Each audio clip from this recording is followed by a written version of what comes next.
In this video, we're gonna focus on application of vectors in Newton's second law. Application of vectors in three dimensions in Newton's second law. Okay, now we have a question here, and this is what the question is.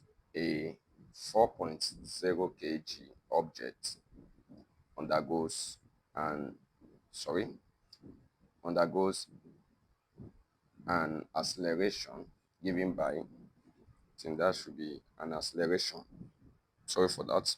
Okay, let me read it perfectly here.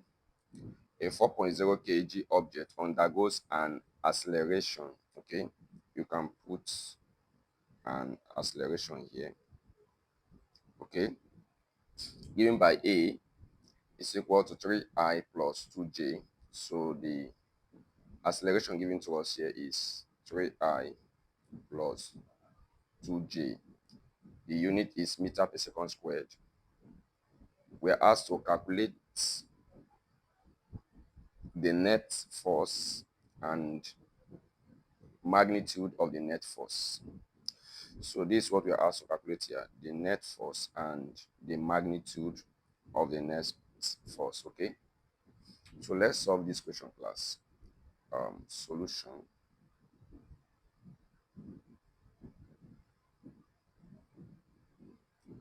Okay, now whenever we are given any question in physics, the first thing we have to do is to list out the parameters and know what we are asked to calculate.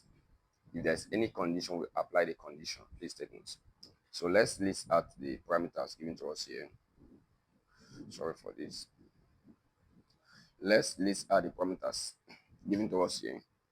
So from the question, the given parameters are given parameters.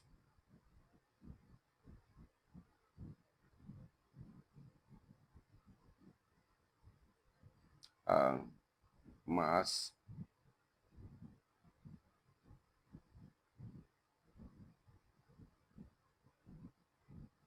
is given to us as 4.0 kg. The acceleration is given to us as 3I plus 2J. The unit is meter per second squared. Please take note. And we're asked to find force. And we're also asked to find the magnitude of the force, which we are going to understand what magnitude of force is. Please take note. So whenever you are given any question on IJK, it means that that particular question is also on vectors in three dimensions. We have IJK. So whenever you see IJK, that particular question is on vectors in three dimensions. Please take notes, okay? So let's apply the formula here before we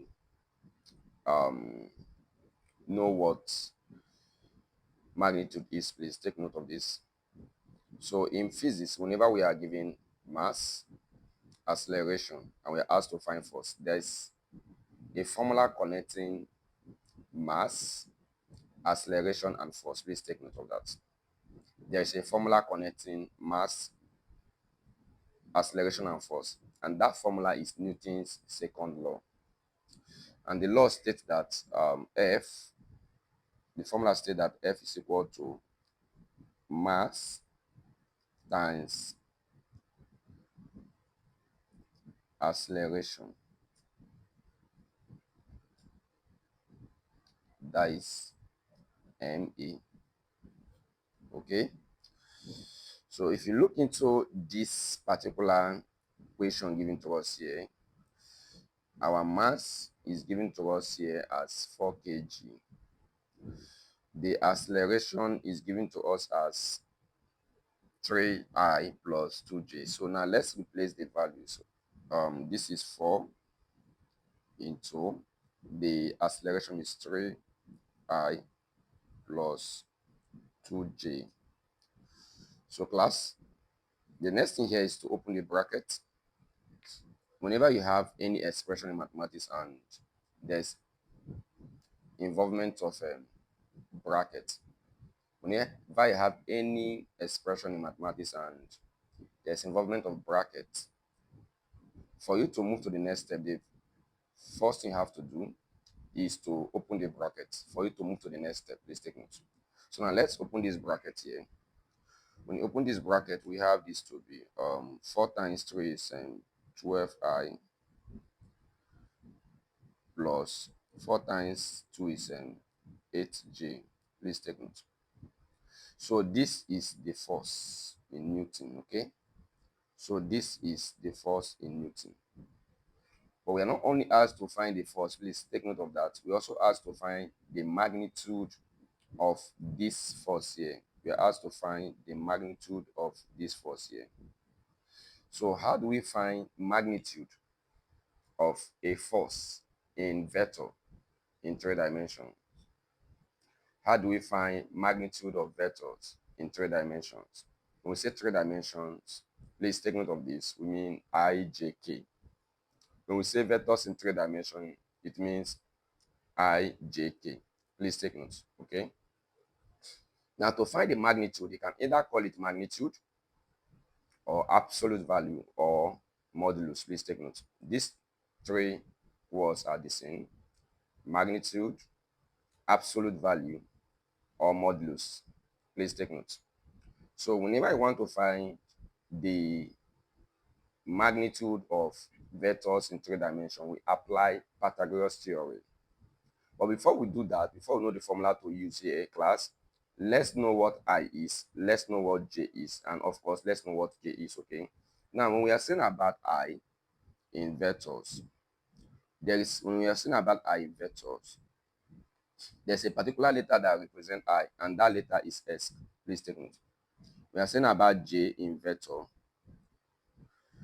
We are saying about J as vector. The letter that represents this J is Y. Please take note. And when we are saying about K, we are saying about K, we are saying about K, sorry. The letter that represents this is Z. Please take note of this, okay? So these 3 letters here are called 3 dimensions. These 3 letters here are called 3 dimensions, okay? Now you can also watch one of our video on vectors in 3 dimensions to understand this perfectly, okay? All you just have to do, just hit this subscribe button and you get most of our videos in different topics, okay? Or you can also type any topic that you are finding difficult, or you are finding any topic you are finding difficult, or any question you are finding difficult, you can send it to us on the comment section, okay? Thank you for that. So when we are saying about I, class, I is the same as S in letter. When we are saying about J, J is the same as Y in letter. And when we are saying about K, K is the same as Z in letter, okay? Please take note of that. But in this question here, we are only concerned with I, J, that is S and Y. So if I have ij, how can I express the magnitude? And we say that the magnitude of vectors in 3 dimensions is the application of Pythagoras theorem. That means if I have something like this, a plane like this is S, sorry, this is Y, this part is Y, this part is S. In your Cartesian plane, please take note. So if I apply, if this is F here, that is the force acting on this. Of course, this part here is always Y. This part here is always S. Please take note. So what you are looking for, it will be in this part, in this position here. If you are looking for force, it will be here. If you are looking for A, it will be here. If you are looking for B, it will be here. So we are looking for the force. Okay, we are looking for the magnitude of the force. So when you apply Pythagoras theorem here, class, this is going to be F squared is equal to, so F squared is equal to S squared plus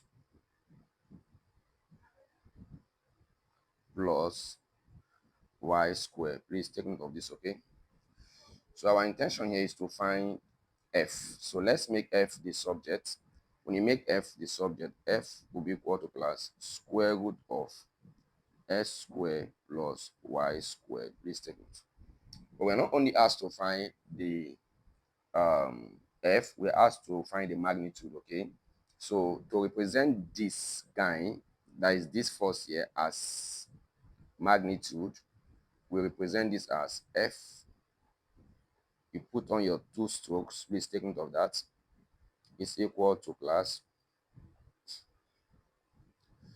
is equal to square root of s squared plus y squared. But remember that we said that I is the same thing as s, that I is the same as s, j is the same as y. So now let's replace this from the expression here. So this 12 will take the place of s, this 8 will take the place of y. So when you replace that here, our results will be square root of 12 all squared plus 8 all squared. So when you punch your calculator, I will have this to be square root of 144, sorry, square root of 144, yes, plus 64. That is 4 all square. Simply means repeat 8 all square, sorry, simply means repeat 8 into 2 places. That means 8 times 8 will give us 64, not 8 times 2. Please take note. So 144 plus 64 will give us 208, and the answer to this is 14.422 in newtons.